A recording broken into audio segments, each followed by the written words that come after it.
សំឡេងដកដង្ហើមធំជឿយកដល់មុខកូនស្រីផ្ដល់ឱកាសឲ្យបងម្ដងទៀតបានទេ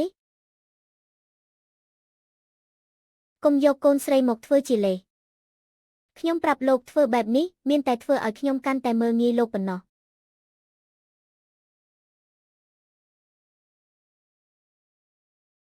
លេលើជឿទោះនិយាយយ៉ាងណាលើក៏ជាកូនរបស់បងដែរអូនគេពីបងធ្វើអីគូឆៅយានលិខិតលែងលះសរសេរច្បាស់ណាស់កូនស្រីខ្ញុំជាអ្នកចិញ្ចឹមតែម្នាក់ឯងបងមិនយល់ព្រមទេលើក៏ជាកូនរបស់បងដែរហេតុអីត្រូវឲ្យអូនចិញ្ចឹមតែម្នាក់ឯងថ្ងៃនេះបងត្រូវតែយកគេទៅឈប់ភ្លាម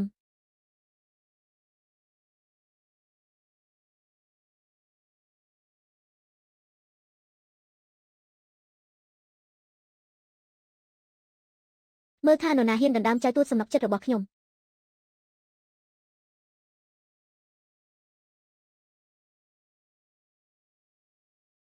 បងឆៅយានគូឆៅយាន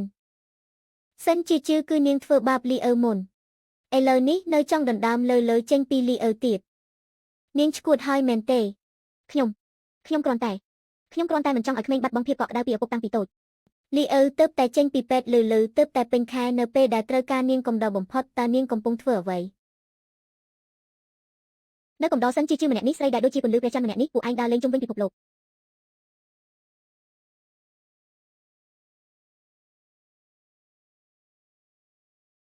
បើលោកមិនស័ក្តិសមធ្វើជាឪពុករបស់លើទេ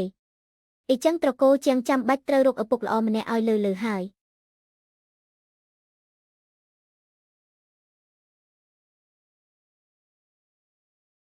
មកនេះ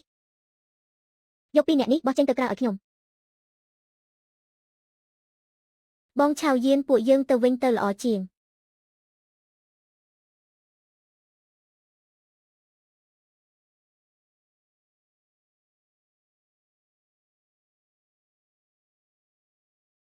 ឈប់សិនជឿ